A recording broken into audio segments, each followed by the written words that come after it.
चलिए।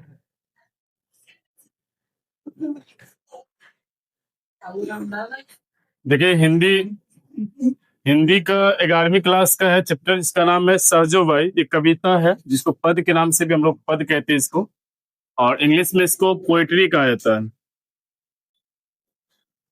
ठीक है, इसको पोएट्री भी कहते हैं। और ये जो सहजो बाई है वो एक मतलब ऐसी संत थी। संत कहेंगे इसको, मतलब कवित्री कह ले, क्योंकि ये जो है ना सो अपना जो जीवन किस तरह से व्यतीत की है उसके बारे में बताया गया है। तो यहाँ पर आपको बताया गया इसका जन्म हुआ था 1725 में, और इसका निधन अज्ञात माना गया है।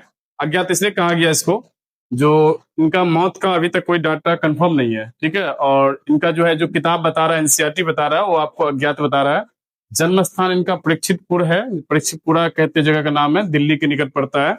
और ये आपको पिताजी, इसका नाम है, पिताजी का हरि प्रसाद भार्गव है। गुरुजी का नाम है चरण दास, जो प्रसिद्ध संत कवि थे।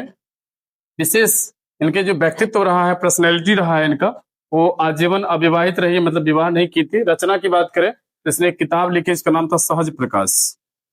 ठीक है, इसके बाद आगे सुन लीजिएगा। ये जो भक्ति काल की कवित्री रही थी, भक्ति काल का मतलब ये होता है जो इस काल में बहुत सारे ऐसे संत हुए, जो मतलब स्त्री हुए या पुरुष हुए। तो जो संत हुए, स्त्री तो वो आपको मतलब साध्वी कहा गया या कवित्री कह लीजिए, और जो पुरुष हुए उसको मतलब भक्ति काल के कवि कहा गया, यानी कि भक्ति सूफी परंपरा कहलाता है इसको।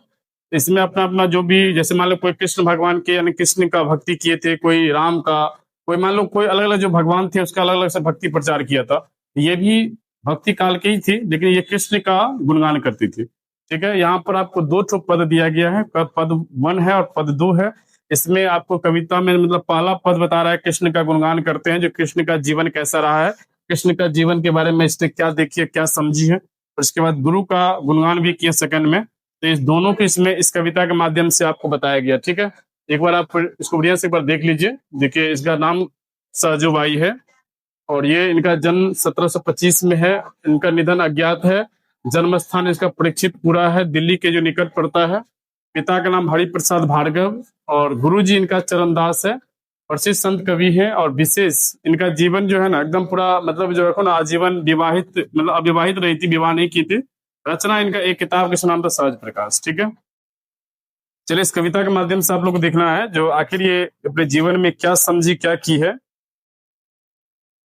तो मैं बता रहा हूँ इसका कविता के माध्यम कह रहा है, इसमें कृष्ण का जो गुणगान करते हैं, इस कृष्ण के गुणगान के बारे में क्या बताया गया है।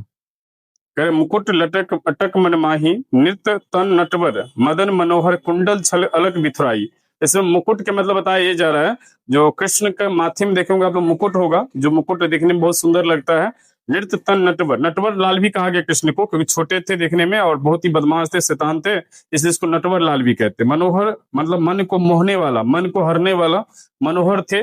और कह रहे, कुंडल छलक अलग बिथराई, नाक बुलाक हलत मुक्तहाल, होठ मटक गति भौ चलाई। मतलब देखिए, आंखों से भौं से उनका जो मतलब इशारा करने का जो ढंग था, ठुमक ठुमक पग धरती धरनी।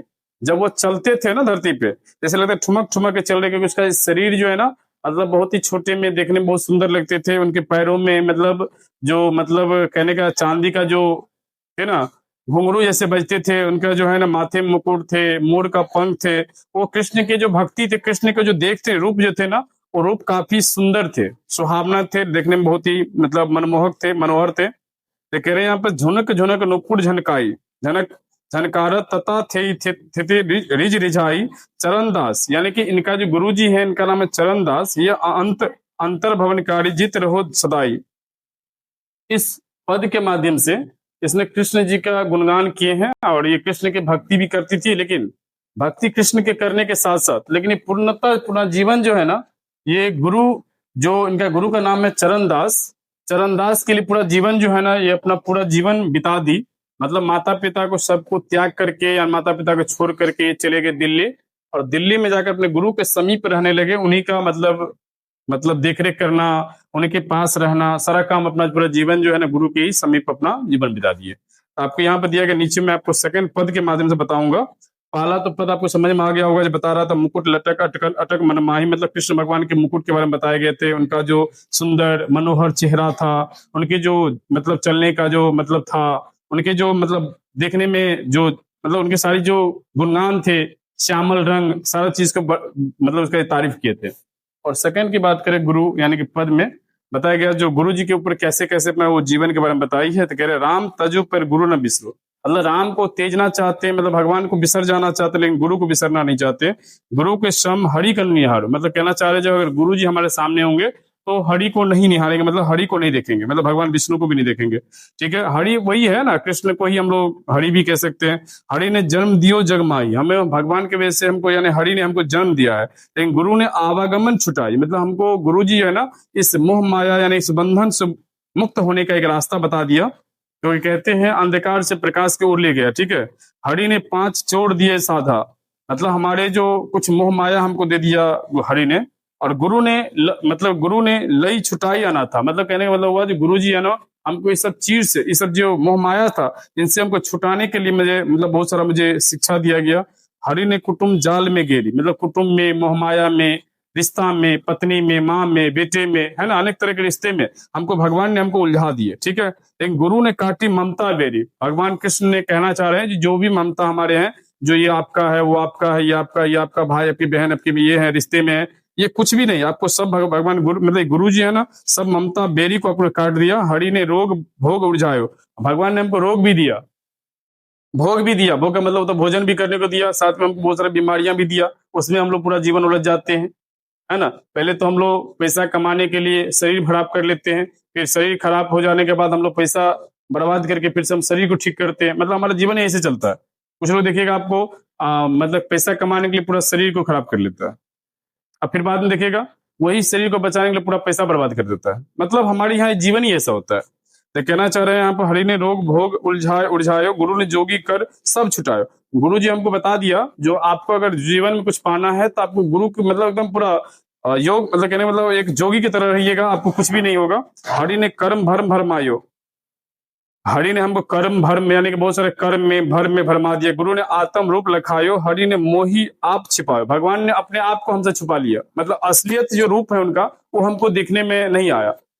लेकिन ये कह रहे गुरु ने दीपक बन के, दीपक जानते होगा, दीपक में दिया बनकर हमको ये दुनिया को जो खुद अपने आप को जलकर, शिक्षक का जो रोल होता है ना गुरु का, वो कहना चाह रहे शिक्षक का रोल होता है आपको खुद अपने आप को जला देते हैं, जैसे दीपक अपने आप को जलकर पूरा दुनिया का रोशनी करता है, वैसे यहाँ पर दीपक बनकर ये गुरु जी अपने आप को उनके जीवन में एक रोशनी का काम किया था। ठीक है, तो कह रहे गुरु दीपक देता ही दिखायो, फिर हरि बंध मुक्ति गायो, मुक्ति गति लायो, गुरु ने सभी भर मिटायो। मतलब जो जी हरि है वो हमको बहुत सारा मोह माया के अंदर में मतलब डाले हुए थे, गुरु ने सब भरम से हमको मिटा दिए। चरण दास पर तन बढ़ जाऊं, मतलब बार बार कहना चाहे मैं उसके ऊपर मतलब बढ़ जाऊं, मतलब उसको कहीं हमारे गुरु जी कुछ हो ना, यानी कि उनके ऊपर जो है ना तन बढ़ मतलब पूरा अपना तन मन सब उसके ऊपर बाढ़ जाऊं।